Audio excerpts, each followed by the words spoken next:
They all stopped breathing the moment I opened my briefcase.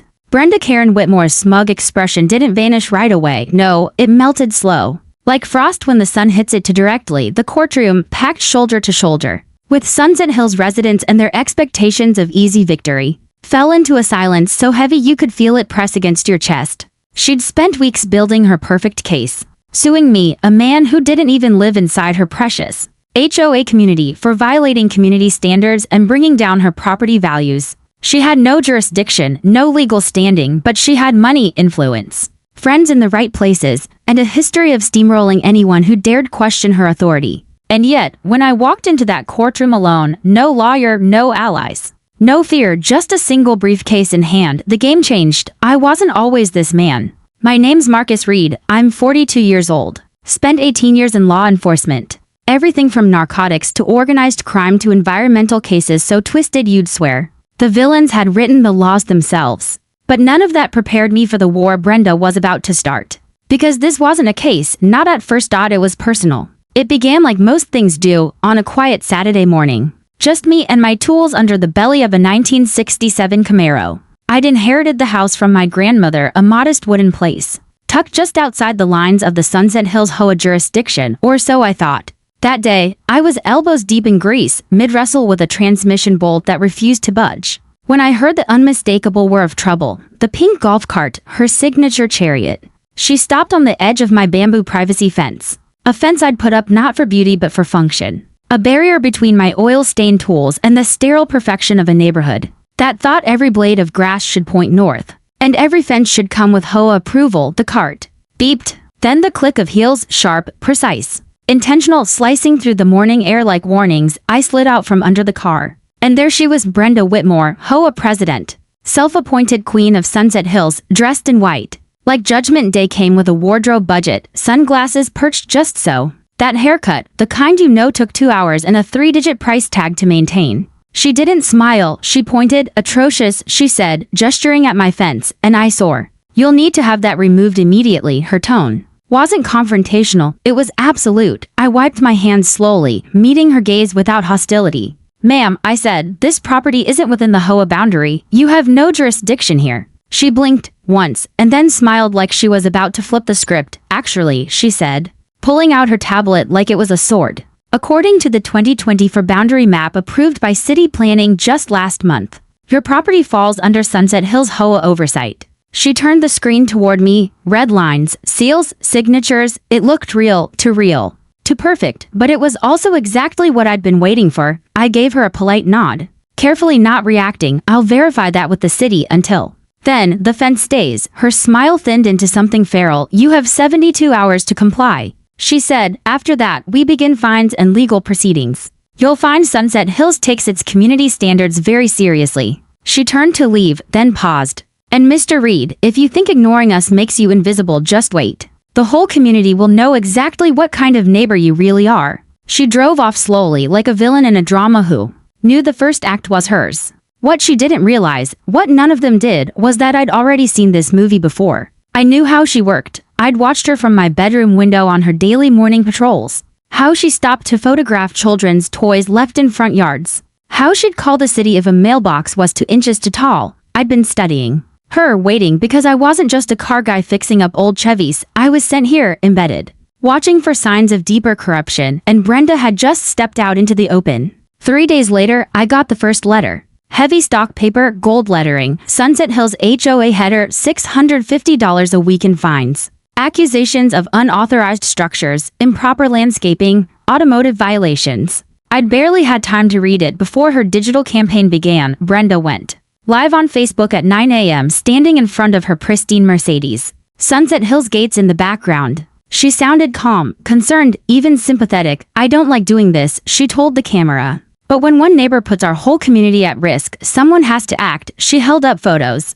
Shots of my bamboo fence, zoomed in and darkened for dramatic effect. She made it sound like I was building a scrapyard, attracting rodents, lowering home values, endangering children. She never lied. Not directly. That was her talent. And people believed her. Comments flowed like venom. Thank you, Brenda, protect our neighborhood. I saw that house, total junkyard, by noon. Hashtag Protect Sunset Hills was trending locally. Someone had even started a petition. I became the villain in their neatly manicured story. But the moment that truly chilled me, it wasn't the Facebook Live or the HOA fines. It was the hardware store clerk, a guy who used to chat about engines with me, suddenly refusing to look me in the eye. "You're that guy, right?" he said, nodding toward my car from the HOA videos. "Maybe you should just follow the rules, man. Nobody wants trouble." That day, the barista barely said 2 words. A woman crossed the street with her stroller to avoid walking past me. Kids who used to wave. Didn't. It wasn't just harassment. It was exile. I almost thought I could handle it, ride it out.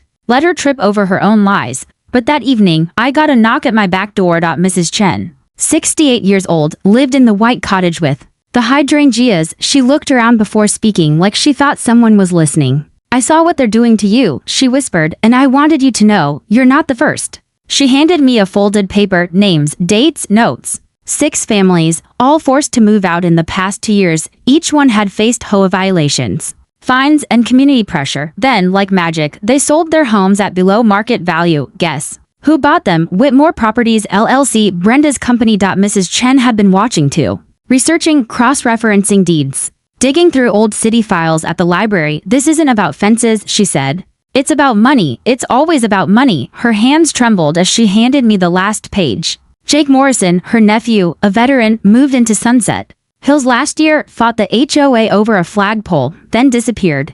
The police called it a voluntary move. Mrs. Chen didn't believe them. Jake started asking questions. She said, about property sales, about Brenda, and then he was just gone. I sat with that for a long time after she left. Brenda's campaign wasn't about control. It was about acquisition. This HOA was a front, a cover for systematically devaluing homes, pressuring owners into selling and then flipping those properties through shell companies, a real estate scam disguised as neighborhood enforcement. And Jake might have paid the price for getting too close that night. As I watched her pink golf cart make another late-night patrol, something shifted. I wasn't just investigating anymore. This was war. And war needs strategy. The next morning, I started planting evidence, not to frame anyone. No, that's not my style, but to bait them. Let Brenda and her people think they were still in control. I installed a new panel of fencing, slightly crooked, parked my Camaro just close enough to the sidewalk to annoy. Then I hid a small, long-range recording device beneath a bush by the fence line, and I waited. Because if Brenda thought I was just a stubborn neighbor, she hadn't seen what I brought with me yet. It started with silence, not the peaceful kind, but the kind that crawls over your skin and makes you feel watched, like the world is holding its breath, and you're standing in the middle of something about to break. By Tuesday morning, Brenda's smear campaign had left the neighborhood echoing with whispers and glances. The bamboo fence was still standing, but I felt like the whole street had turned its back on me. Contractors canceled appointments. My parts supplier said they suddenly couldn't process my order. Corporate issue, they claimed, even the mail carrier dropped off letters like I was contagious. I'd seen operations like this before. In law enforcement, we called it soft pressure. Isolate, smear, discredit, make someone so miserable they break before they ever fight back. But what Brenda didn't know, or maybe she did, was how close she was getting to something far bigger than zoning violations and HOA drama. That night, I sat in my kitchen flipping through the photos Mrs. Chen had given me again and again. Like the paper might start speaking if I stared long enough. Jake Morrison, the quiet vet who put up an American flag and got buried under bogus fines. Until he vanished, Mrs. Chen believed he was dead. She wasn't wrong. That doubt I'd felt, the one that crept in while I watched my name rot across Facebook groups and next-door forums, it was gone now, replaced by something colder, sharper. Brenda wasn't just manipulating neighbors, she was silencing witnesses. The knock came around 8 p.m., not the front door. The back, always the back. Mrs. Chen again, this time with a thermos of tea and something heavy behind her eyes. She didn't ask permission. Just walked in, sat down like she'd done it 100 times. I wasn't entirely honest, she said. Her hands were trembling, but her voice was steady. There's more, and then she laid it out. Jake didn't just complain about the HOA. He investigated it, kept records, license plates, meeting times. And he wasn't just looking at the surface fines. He found something out behind the Sunset Hills construction site. Trucks coming in at night, no city permits, no registered builders. Just earth-moving equipment and barrels, chemical smells. Workers who didn't talk, they weren't building, she said, they were hiding something. She slid a photograph across the table, Brenda standing next to a man I didn't recognize. A heavyset guy in a vest, standing by a pickup loaded with concrete mixers and backhoes. That's Tony Castellano, she said. He runs a shell construction company, has a fraud conviction, never pulled permits for any work in the area, and he's always around Brenda. She reached into her purse and handed me Jake's old notebook. He was getting close. And then he disappeared. I flipped through the pages, dates, times, plate numbers. It was better documentation than I'd seen from some trained detectives. Jake had known something was wrong, and now it was up to me to finish what he started. Just as I was digesting all that, the kitchen filled with white light. Headlights. Not from the street, from across it, a white pickup. Parked, no movement, just idling there, a shadow in the driver's seat. Mrs. Chen froze. They know I'm here. Her voice barely escaped her throat.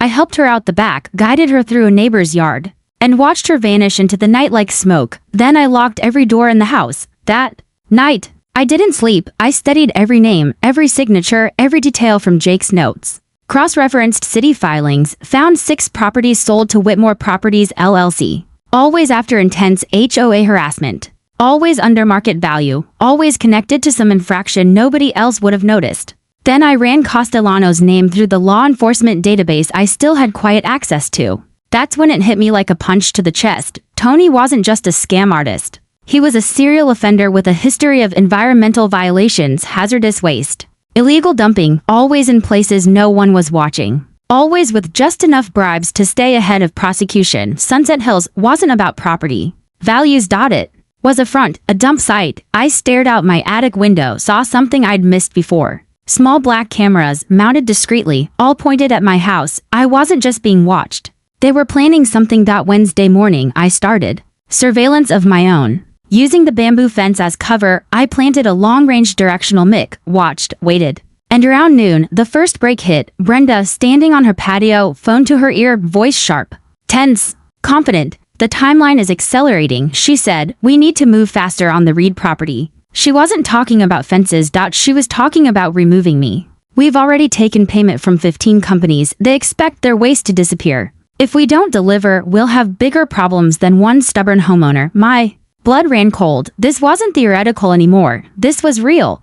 That afternoon, I took a long way through the wooded trails behind the neighborhood, staying low, cautious, quiet. I reached the so-called construction zone Brenda kept referencing. And what I saw made my stomach turn. There were pits, deep ones, lined with plastic sheeting. Some filled with barrels marked with hazard symbols, others half covered with what looked like sludge. There were no foundations, no walls going up. Just holes, waste, poison, and heavy machinery positioned like sentries. I took photos, lots of them. But what froze me was the far end of the site, a patch of earth, newly filled in. The soil color didn't match, the area was just the right size, just the right shape. I didn't want to say the word grave, but that's what my gut said. And it said Jake was under there. I turned to leave, then stopped. Voices. Tony Castellano stepped into view with 2 others, not workers. Security, maybe. They moved like men who knew what to do with a problem. Brenda's getting nervous about the Reed situation, Tony said. She wants him gone this week. One way or another. The other man chuckled. Don't worry, if legal doesn't work, we've got other methods. Jake Morrison thought he was smart too. That was it. That was the confirmation. They'd killed him, and now they were coming for me. I got out without being seen, got back to my house, locked everything, and started preparing. Evidence was one thing, staying alive long enough to use it was another. That night, the surveillance intensified. 2 vehicles rotated in front of my house. Cameras repositioned. My phone pinged an unknown number 5 times. Silent calls. I didn't sleep. I didn't dare. At 2 a.m., I packed my briefcase with 2 things, my sheriff's badge and the audio recorder, because the courtroom was coming. Brenda had forced a hearing, tried to trap me, but she didn't know what I had. Tomorrow she'd find out, and the look on her face would be worth every second of this living hell. They came at dawn. Not with a warrant or a warning, but with paperwork so heavy it might as well have been a hammer. The doorbell rang at exactly 6 a.m., followed by hard, impatient knocking that made every window in my house vibrate like nerves before a heart attack. I looked through the peephole. A man in a designer suit stood with a leather folder under one arm. Next to him, 2 sheriff's deputies, not mine, not from my department. Strangers, local. Behind them, parked at an angle for maximum visibility, Brenda stood beside her white Mercedes, arms folded, chin high, surrounded by a wall of smug confidence. This wasn't enforcement. It was performance. Marcus Reed, the suited man said, already flipping open the folder. I'm James Wellington, legal counsel for the Sunset Hills Homeowners Association. You are being served. He didn't flinch when he shoved the documents into my hand, thick, stamped, And cold. An emergency injunction, restraining order. Court summons, harassment claims, stalking allegations. Trespassing. Criminal nuisance. I flipped through the pages as he spoke, each sentence sharper than the last. You are hereby prohibited from entering or approaching any Sunset Hills HOA property. You are to appear in county court today at 2 p.m. to address multiple claims filed against you by Mrs. Brenda Whitmore and her associates. Failure to comply may result in immediate removal. Behind him, Brenda tilted her head and smiled like she was posing for the evening news. This wasn't just paperwork. It was a trap. They were trying to force my hand, make me respond in public under pressure, without exposing who I really was. They were baiting me, knowing I couldn't explain the truth without destroying the entire operation. As they left, one of the deputies gave me a long, lingering look, not aggressive, not friendly, just observant, like he was waiting to see what I'd do next. When I closed the door, I didn't move for a long time. This was how it ends. I thought. Not with a bullet, not with a raid, but with signatures and lies. The evidence they submitted to the court was expertly crafted still photos, taken out of context, me with binoculars near the fence line, close-ups of my recording gear framed as spying devices, conversations with Mrs. Chen that they called collusion, legal language bent to fit a narrative where I wasn't just a neighbor, I was the threat. And I couldn't refute any of it. Not without blowing my cover, not without losing every piece of leverage I'd built over the last 6 months. At least. Not yet. By the time I walked into the courtroom that afternoon, the seats were already filled. Sunset Hills residents sat in tight rows, wearing matching shirts like they were attending a pep rally, not a hearing. Signs leaned against their feet, protect our community, safety over outsiders. Justice for Sunset Hills. I took my seat alone. No lawyer, no fanfare. Just the briefcase on my lap. Judge Patricia Williams presided. Late 50s, impeccably dressed, and by the look in her eye, already tired of this case before it began. Mr. Reed, she said, you requested a delay to acquire legal counsel. I see no representation here today. Are you prepared to proceed, or will you accept the terms of relocation? Across the aisle, Brenda's legal team had expanded, 3 new attorneys, a psychiatrist, 2 residents prepped to testify. The walls were closing in, but I didn't stand yet. I took a breath, then another, and then I rose, slow and deliberate. Your Honor, I said, keeping my voice even before testimony proceeds. I believe the court deserves clarity on several points. I have new evidence relevant to this hearing. Brenda shifted in her seat, just slightly, not panic, but anticipation. Like a lion watching prey stand instead of run, I placed the briefcase on the table, unlatched it, opened it wide, and pulled out 2 things, a digital recorder and my badge. The courtroom stopped breathing. The device was a high-end model used by federal agents, state investigators, and people who don't ask permission to uncover the truth. The badge, silver, worn, unmistakable. I held it out just enough for the judge to see. Sheriff Marcus Reed, I said, my voice a little louder now. Assigned to a joint task force investigating illegal hazardous waste operations across the state. For the past 8 months, I've been undercover, monitoring activity in and around Sunset Hills tied to an ongoing criminal enterprise. The silence collapsed into noise. Brenda's face lost all color, her jaw clenched.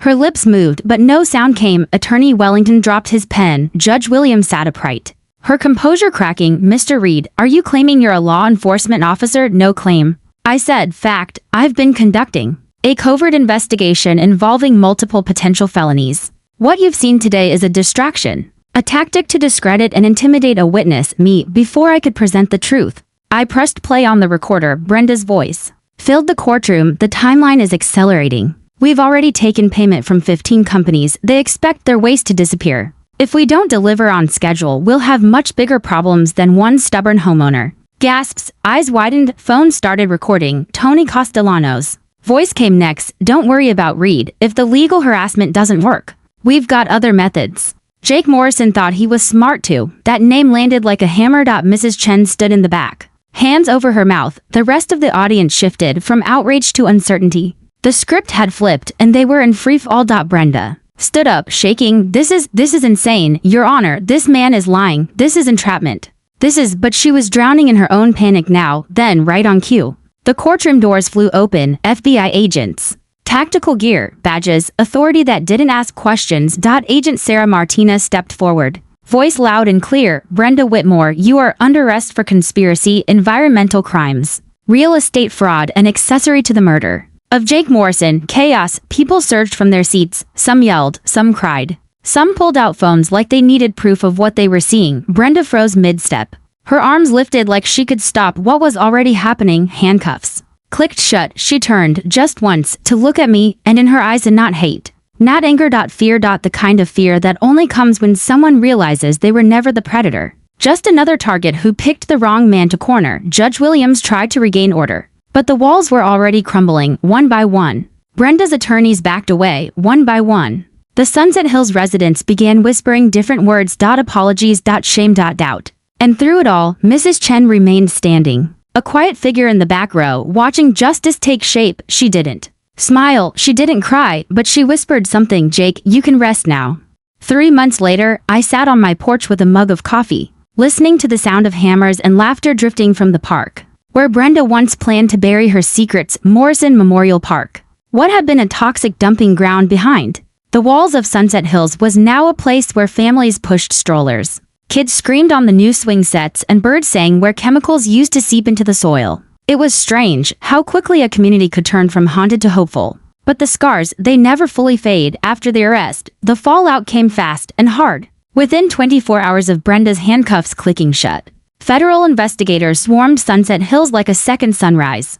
Hazmat suits, portable floodlights, excavation equipment. You could hear the drills and the sirens deep into the night. What they found buried behind those designer hedges made the headlines for weeks. Barrels, dozens of them, contaminated sludge, illegally dumped chemicals, industrial waste from 15 different corporations, all of whom had quietly paid to make their problems disappear. And in the soil, beneath the plastic, beneath the lies, they found Jake Morrison, one shot to the head, clean, cold, buried not far from where his aunt had seen the dump trucks arriving at midnight. Just far enough to be forgotten. He hadn't left Sunset Hills, he'd never had the chance. Mrs. Chen identified the remains herself. She stood with the FBI agents, holding his dog tags like they were made of fire, her face unreadable. The coroner confirmed what we'd feared. He'd been dead nearly 6 months. Right around the time the HOA concerns had escalated, accessory to murder, that charge stuck. Brenda, once the queen of color-coded law and ordinances, now sat in a federal prison serving 25 years.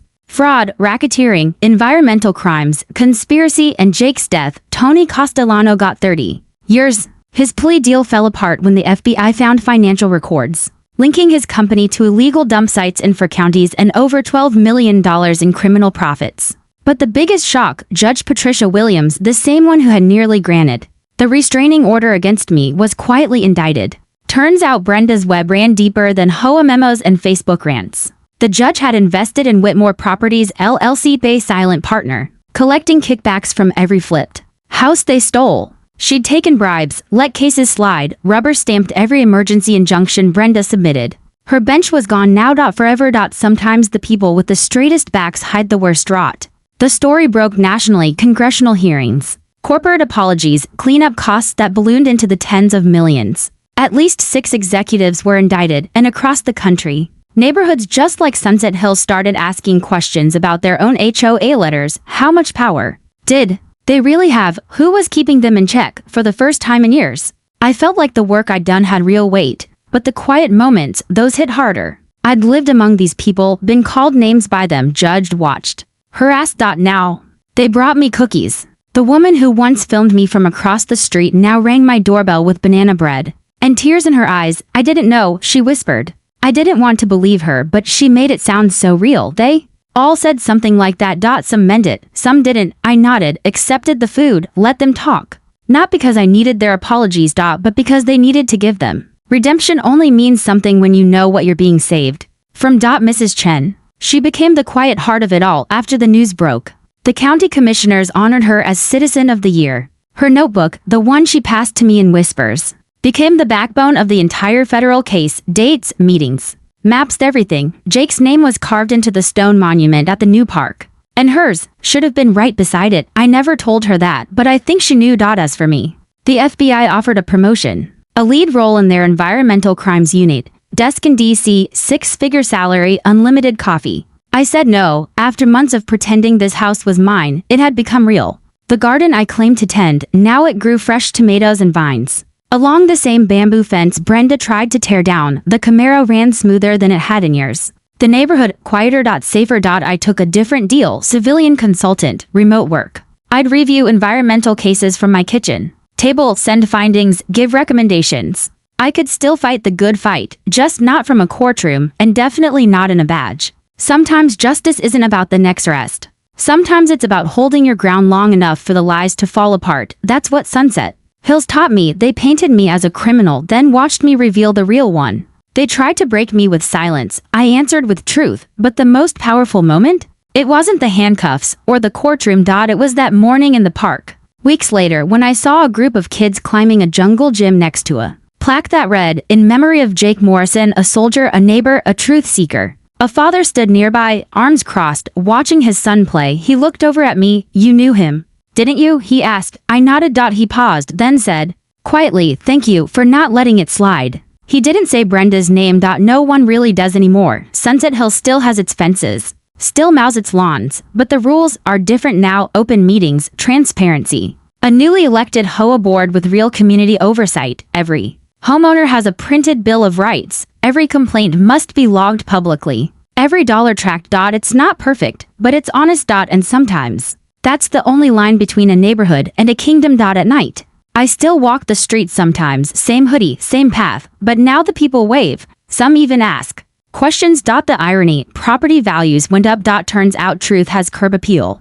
It's funny, the things that stick with you, you can spend months chasing the truth, digging through lies, risking your life, and still, sometimes what you remember most is a sound. For me, it's the click of those handcuffs closing around Brenda's wrists. Not loud, not dramatic, just final. The same woman who tried to crush me with bureaucracy, with social shame, with a smile so sharp it could cut through glass. She didn't scream. She didn't fight. She just stared like a mirror finally turned on itself. But what stuck more than her fall was what came after. The quiet. The kind of quiet that settles over a battlefield once the dust stops rising, and the people left behind have to start sweeping up the broken pieces. Sunset Hills was different now. The white fences were still clean. The flower beds still bloomed. The HOA still existed in name, but the fear was gone. The gossip, the whispers that once followed every step I took, silenced. They didn't stop because I forced them. They stopped because they were ashamed. And that weighed heavier than the threats ever did. One by one, people came to me. Some offered cookies.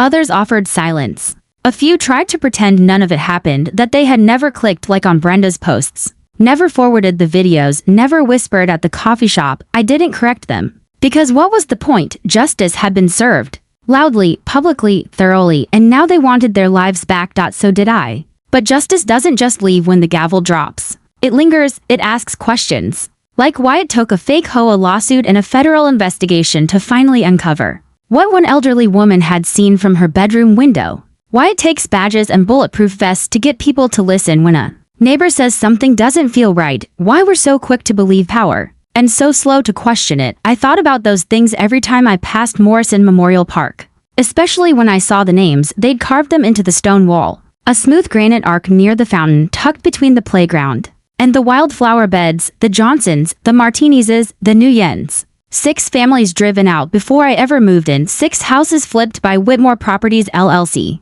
Brenda had called it community development. Now it had a name: fraud. Jake Morrison's was the last name on the list. His face, young, honest, tired, smiled from the bronze photo plate above it. He didn't get to come back. He didn't get a second chance, but he got remembered, and sometimes that's the beginning of justice. Mrs. Chen visited the park every Friday, same time, same seat on the bench facing the plaque. She didn't cry, she didn't speak. She just sat, holding the same thermos she once brought to my kitchen. Like memory was something you brewed and drank slowly. We spoke rarely, but when we did, it mattered. One morning, she turned to me and said, "You were the last person he trusted." I looked down at the ground. I wish I'd gotten here sooner. "No," she said, with that firm tone only elders seemed to master. "You came when it counted. And you listened." Listening. That was what started this whole thing. Not evidence, not strategy. Just listening. She went on, telling me about Jake's love of model airplanes, his habit of overcooking rice, the way he used to hum when nervous. It hurt to hear it, but it mattered more than the case file ever did. We all talk about justice like it's a clean word. But it's not. It's messy, it's late, it comes with regrets. Sometimes the people you save never get to see the sunrise.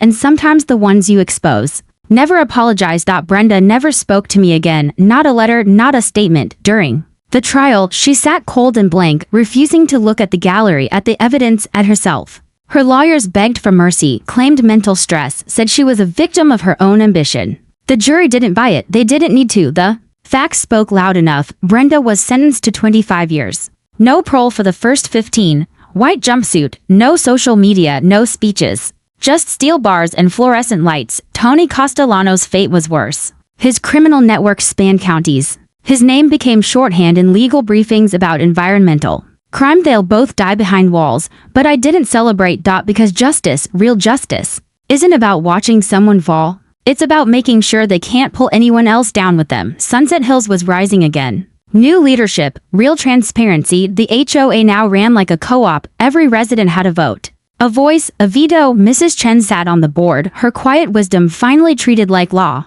Funny how people stop ignoring someone once she's been proven right. The bamboo fence I built? Still there. But now it had roses climbing it. Mrs. Chen helped me plant them. She called it turning thorns into beauty. I didn't tell her I cried the night they bloomed. My Camaro purred like a dream. I took it out on Sunday mornings driving past the community I once called hostile, now just home. People waved now, not out of guilt, out of recognition. I was the guy who brought down Brenda, but more importantly, I was the guy who listened. I was the guy who stayed. The guy who didn't leave when they made it clear I didn't belong, and now I did. But there was still one thread left. A loose end that kept tugging at the corner of my piece. The corporations who paid Brenda and Tony. They were being sued, indicted, and fined, but someone had facilitated those deals, quietly, efficiently. The wire transfers came from shell accounts. Somebody higher up had known. And they still hadn't been named, which meant my work wasn't over. I'd turned in my badge, but I kept one key, a USB drive, encrypted, hidden in a safe under my floorboards.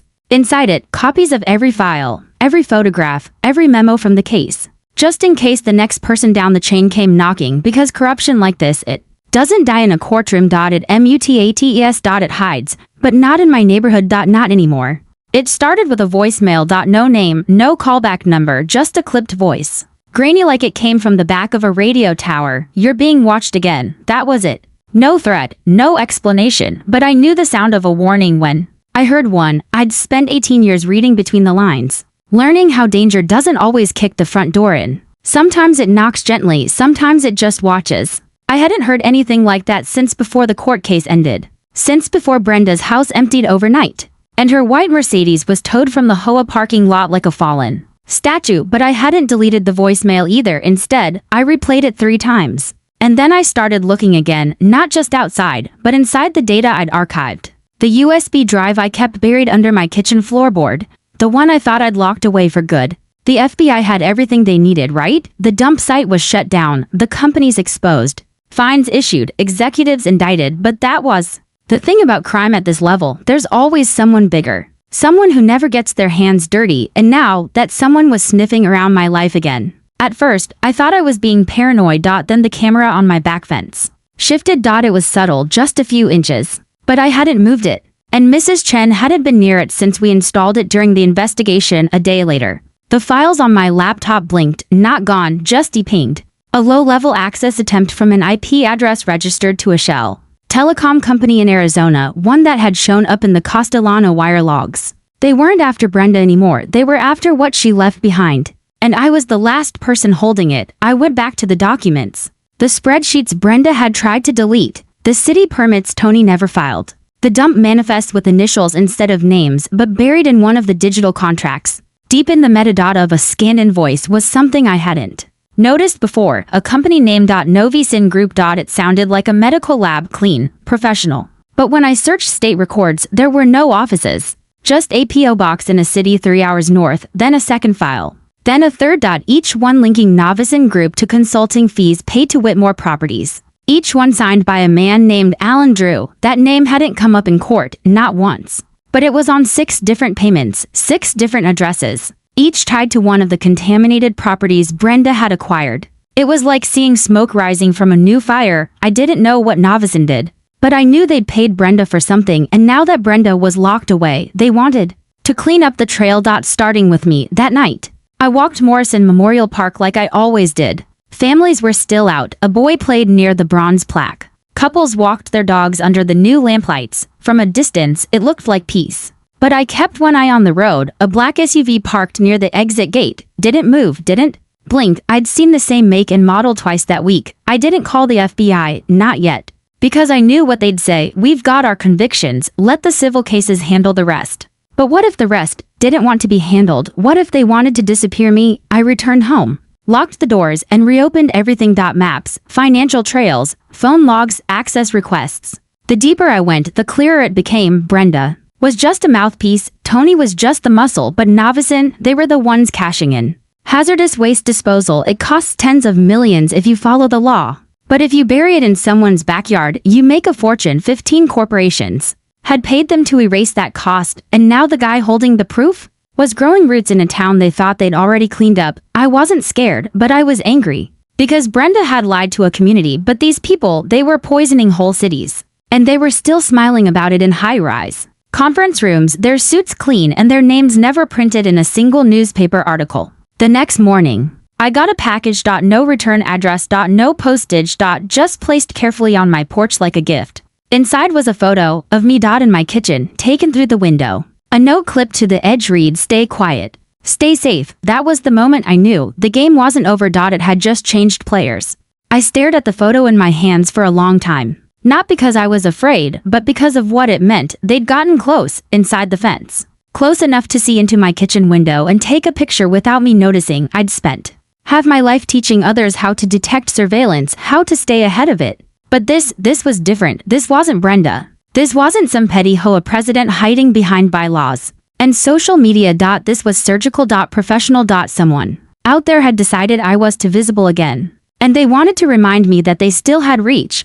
But if they were hoping I'd stay quiet, they chose the wrong man. I took the photo, the package, and the USB drive. Then I packed a go bag, the same kind I used on narcotic stings and fugitive runs, light, silent, fast, no traceable electronics, a burner phone, thumb drives, a printed DOSSIER. I locked the Camaro in the garage, pulled the old unmarked SUV out from under a tarp, and drove north, 3 hours, to gas stations. One conversation with an old friend in the U.S. Marshal's office that ended with a whispered name. Alan Drew. I hadn't told the Bureau yet, not officially. Because I knew how slow the machine turned when the spotlight wasn't already on the case. But I didn't need an indictment. I just needed a door. And at 2:37 p.m., I found it. Navison Group headquarters, a sleek 4-story glass building tucked inside a corporate tech park that looked more like a luxury gym than a chemical contractor. Their logo was carved in brushed steel, 3 curved lines shaped like a DNA strand. Science, progress, clean hands, but I knew better inside. The receptionist wore a white smile and said Alan Drew wasn't available. She didn't blink when I showed her my badge, just smiled wider and said, "He's booked through next week." Booked.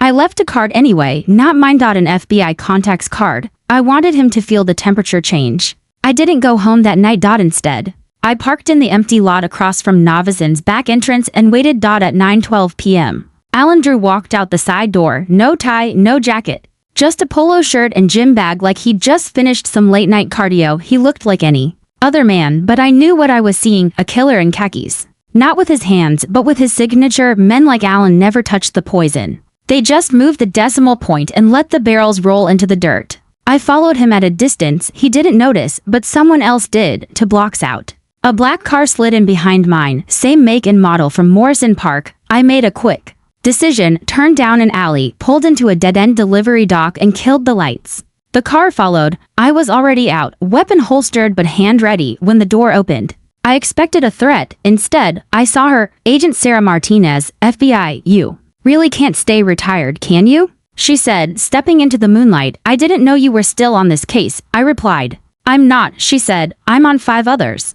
But when your name popped up on Navison's surveillance list, I figured you weren't just sightseeing." She opened her jacket and showed me her tablet. Photos, notes, internal memos. Navison had known I was watching them for weeks, and they'd been watching me right back. "You've rattled something," she said. "Alan Drew's been careful for years, but your presence, the Brenda case, it's exposed more than we thought." She showed me the last document, a transaction ledger. Millions in environmental consulting fees routed from Navison to dozens of other firms, most of them fake shells. Each one, she said, is tied to an illegal dump site. Brenda was just the easiest to crack. The rest are still operating. I looked at the screen, then at her. "What's the Bureau doing?" "Waiting on warrants, interagency jurisdiction mess, politics, you know the drill." She paused, but I didn't come to stop you. That made me look at her hard. I came, she said, to give you this. She handed me a flash drive. Top floor, Alan Drew's office, his personal server. This is the decryption key. I stared at it.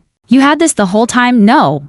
She said, I got it from someone who doesn't exist anymore, and if you're going in. Tonight's the night. Security sweep resets at midnight. I took the drive. Didn't say thank you. She didn't expect me to dot by 11:49 p.m. I was in the stairwell of the Novison building, climbing toward the 4th floor. No alarms. No motion sensors. Just that familiar adrenaline in my veins. The same feeling I got when I breached meth labs and child trafficking rings, only this time. The Poison wore designer suits. Alan Drew's office was empty, minimalist, cold, a single desk. A wall of awards. And a computer. I plugged in the drive, and what I saw turned my stomach. Not just records, blueprints. Expansion plans, dump sites, dozens of them, cities, suburbs, farmland. Properties labeled phase to acquisitions, Sunset Hills. Was just one. Brenda was never the mastermind, she was a test run. They'd used her to see how easily a community could be bought, bent, buried. And they were planning more, hundreds of properties. Millions of gallons of waste, dozens of communities. To be quietly devalued, purchased. Poison. It wasn't just fraud. It was environmental warfare. I copied everything. Then I heard the elevator. Voices. I didn't wait. I slipped out the side door, took the stairs, and disappeared into the night. By dawn, I was back in Pine Valley, back where it all started. And this time, I wasn't waiting for backup. Because the people Novison planned to bury, they had no idea the storm was coming, but now, I was it.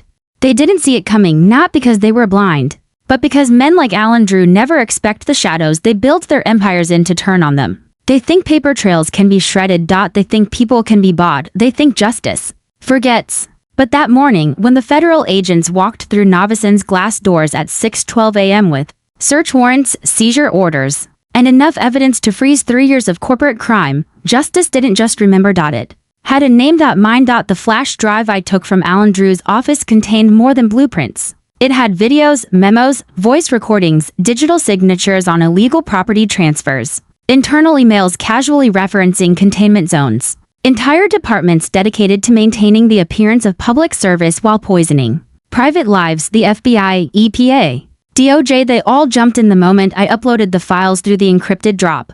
There was no hiding it anymore, no middleman left to take the fall. The men who paid Brenda Whitmore to destroy her neighbors. They were sitting in boardrooms when agents took them away in handcuffs. Some protested, some sobbed. None resisted because they knew the second they saw the photos, the transcripts, the videos, it was over. Alan Drew was last. He surrendered in a golf club parking lot. He didn't ask for a lawyer, didn't even blink. He just said 5 words, "Who gave it to you?" I didn't answer. I wasn't there. Not physically, but I was everywhere else. Every headline, every news report, every viral video of another polished executive frog marched out of their luxury car and into a waiting van. The story exploded. Multi-state environmental conspiracy uncovered. Whistleblower sheriff brings down corporate polluters. From HOA harassment to federal indictments, the Sunset Hills case grows. My name, once whispered through neighborhood gossip, was now printed in national newspapers beside phrases like hero cop and undercover legend. But I wasn't interested in being a headline. I was interested in one thing. Closure. That Sunday, I walked to Morrison Memorial Park before sunrise. Mrs. Chen was already there. Same bench, same thermos. She didn't speak when I sat beside her, just handed me a folded newspaper. Jake's name was on the front page. Veteran's death traced to corporate dumping scandal. Case finally closed. I felt the weight of it, like a stone I'd carried for too long, now set down. Mrs. Chen looked at the sky. The flowers are blooming late this year, she said. I nodded. Maybe they were waiting, I said. She smiled, just a little. We sat in silence, watching the sun crawl across the names etched in granite. The park was quiet, but not heavy, not haunted. Peaceful. The kind of quiet that comes when truth has spoken. And the world, finally, listened. Sunset Hills changed forever. The HOA was rebuilt from the ground up, community-led, publicly accountable, legally bound to transparency. They scrapped the name Sunset Hills HOA entirely. Voted unanimously to rename the neighborhood Morrison Ridge. In Jake's honor. The toxic site was transformed, acre by acre, into the largest native restoration garden in the county. School field trips came weekly. News stations filmed the transformation. Volunteers planted trees where barrels once leaked poison. And me, I stayed, not because I had to, but because I wanted to. The house that was once a cover was now a home. The Camaro ran smoother than ever, and on Saturdays, I taught local teens how to change oil and replace brake pads in the driveway. Brenda once called an eyesore. Funny how things change. People still asked questions about the case, the trial, the companies, but most just wanted to know one thing: how did it end? And I always gave them the same answer: it didn't. Because justice doesn't end with handcuffs. It continues every time someone asks questions, every time a neighbor pays attention, every time a quiet woman like Mrs. Chen refuses to be silenced. That's what this story was really about. Not me, not Brenda, not even the corporations. But the choice we all face, to either ignore the rot when it grows quietly, or to dig it out, no matter how deep it goes. Sometimes it starts with a knock on your door, a pink golf cart, a fence, a whisper, and sometimes it ends with a badge on a courtroom table and a villain realizing she underestimated the wrong man. I walked the path past the climbing roses along my fence. The same ones Brenda once threatened to rip down. They bloomed bright that morning, brilliant, bold, unapologetic, just like the truth. And as the breeze moved through the garden, I heard it again, not a voice, not a sound, but the silence of a neighborhood finally breathing easy, and the quiet promise that no one here would ever be underestimated. Again.